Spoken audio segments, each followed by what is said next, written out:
Hi everyone, welcome back to our channel. आजकल ज्यादातर लोगों का फोकस होता है एक्सटर्नल ब्यूटी पर एंड लोग इंटरनल ब्यूटी पर बिल्कुल ध्यान नहीं देते हैं। बट जो अट्रैक्टिव पर्सनालिटी का बेस होता है वो है पर्सनल हाइजीन। तो इस वीडियो में मैं आपके साथ 10 पर्सनल हाइजीन टिप्स शेयर करने वाली हूँ। तो सबसे पहले हम स्टार्ट करेंगे डेंटल हाइजीन से। तो आपका फर्स्ट इंट्रेक्शन शुरू होता है आपके बोलने के वे से। एंड अगर आप बोलना स्टार्ट करो एंड आपके माउथ से बैड स्मेल आती है तो सबको अनोइंग कर सकती है। तो अगर आपको प्रॉब्लम है बैड स्मेल की तो इसका मतलब है आप अपनी टंग को प्रॉपरली क्लीन नहीं करते हो। और आपने नोटिस किया होगा कि आपके टंग में एक व्हाइटी सी लेयर आ जाती है, वो बैक्टीरिया का बिल्डअप होता है और इससे आप एवरीडे क्लीन नहीं करते हो, इसलिए बैड स्मेल की प्रॉब्लम तो होगी ही आपको। तो इसको साफ करने के लिए आप यूज कर सकते हो इस तरह का टंग क्लींजर। इसको ब्रश करने के बाद टंग से व्हाइट लेयर को प्रॉपरली क्लीन कर लो। और अगर आप इसे डेली बेसिस पे यूज करोगे तो आपको बैड स्मेल की प्रॉब्लम नहीं होगी।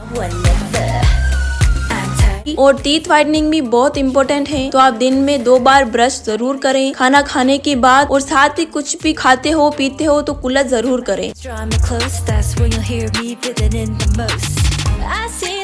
जैसे माउथ को साफ रखना बहुत इम्पोर्टेंट है, वैसे ईयर को साफ रखना, अंदर से भी और बाहर से भी। आप ईयर को किस तरह से साफ करते हो? ईयरबड से। ये बहुत ही गलत तरीका है। आपको लगेगा कि आप क्लीन कर रहे हो पर एक्चुअली में आप उस वैक्स को अंदर की तरफ पुश कर रहे हो। तो प्लीज इससे साफ करना अवॉइड करो। तो आप अभी सोच रहे होंगे तो फिर कैसे साफ करना चाहिए? सबसे सेफ तरीका है कि आप कोई सा भी ऑयल लो, 2 से 3 ड्रॉप ईयर में डालो और फिर थोड़ी देर के बाद इसे कॉटन क्लॉथ से क्लीन कर लो। इस तरीके से आपके कान की जो गंदगी है वो इजीली ऑयल के थ्रू बाहर निकल जाएगी और ये सेफ भी है। और हमें सिर्फ अंदर ही नहीं, हमारे कान के पीछे और आसपास भी क्लीन करना चाहिए। यहाँ भी बहुत ज्यादा गंदगी हो जाती है। तो इसके लिए आप क्या कर सकते हो, एक कॉटन क्लॉथ लो, उसे गीला करो और अपने कान के आसपास अच्छे से रब करो। ज्यादा हार्श नहीं करना, हल्के हाथों से रब करोगे तो निकल जाएगा। इस तरीके से आपको तकलीफ भी नहीं होगी और आपके ईयर अच्छे से क्लीन हो जाएंगे।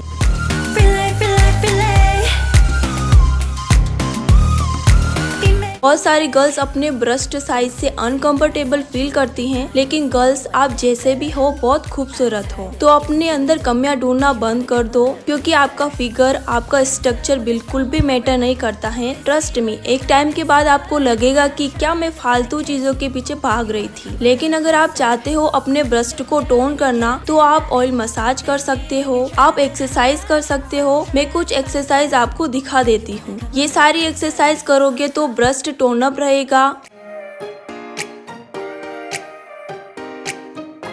और आजकल तो मार्केट में पुशअप ब्रा आती हैं, आप उसे भी पहनकर बहुत अच्छा सा शेप बना सकते हो। एंड आपने नोटिस किया होगा कि आपके ब्रेस्ट के नीचे डार्कनेस आ जाती है, वो इसलिए आती है क्योंकि आप रात को सोने से पहले अपनी ब्रा को रिमूव नहीं करते हो। तो प्लीज मेक श्योर कीजिए कि रात को सोने से पहले उस एरिया को ब्रीथ करने दीजिए और कोई भी टाइट ब्रा या फिर क्लॉथ रात को पहनकर मत सोइए। एकदम लाइट क्लॉथ पहनकर सोइए। अगर आप ऐसा करोगे तो धीरे धीरे वो डार्कनेस खत्म हो जाएगी।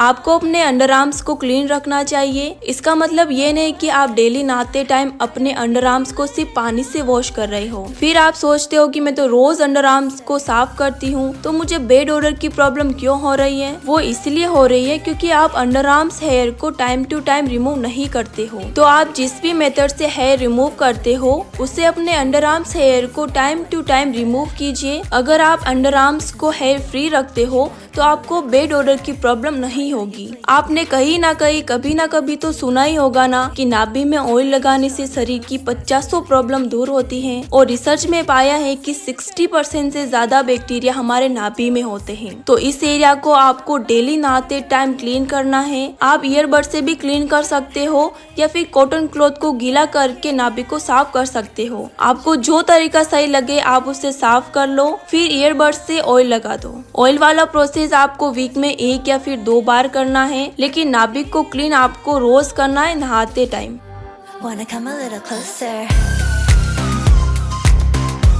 आई नो बहुत सारी गर्ल्स की चॉइस होती है सिल्क की स्टाइलिश डिजाइनर पैंटी पहनना, बट गर्ल्स वो जिस क्लॉथ से बनी होती है ना वो बिल्कुल भी सही नहीं है ब्रीथिंग के लिए। एंड वेजाइनल एरिया आपके बॉडी का एक पार्ट है, तो हम जैसे बाकी बॉडी पार्ट को ब्रीथ करने देते हैं वैसे ही वेजाइना को भी करने देना है। इसके लिए कॉटन पैंटी बेस्ट होती है क्योंकि वो क्विकली ड्राई हो जाती है और ब्रीथेबल भी होती है। तो डेली बेसिस पर तो आप कॉटन पैंटी ही पहने, वीक में 1 या 2 बार आप स्टाइलिश सिल्क वाली पैंटी पहन सकती हैं। और इस बात का भी ध्यान रखिए कि आप अपनी साइज से 1 साइज बड़ा पहनिए, क्योंकि अगर आप टाइट पहनोगे तो आपको डार्कनेस की प्रॉब्लम होगी, और अगर आप नहीं चाहते हो कि आपको डार्कनेस की प्रॉब्लम हो तो 1 साइज बड़ा पहनिए। और पैंटी को वॉश करने के लिए डिटोल का यूज कीजिए। अगर रोज नहीं कर सकते हो तो एटलीस्ट पीरियड टाइम पर तो जरूर कीजिए, इससे पैंटी क्लीन रहेगी और बैक्टीरिया नहीं होगा।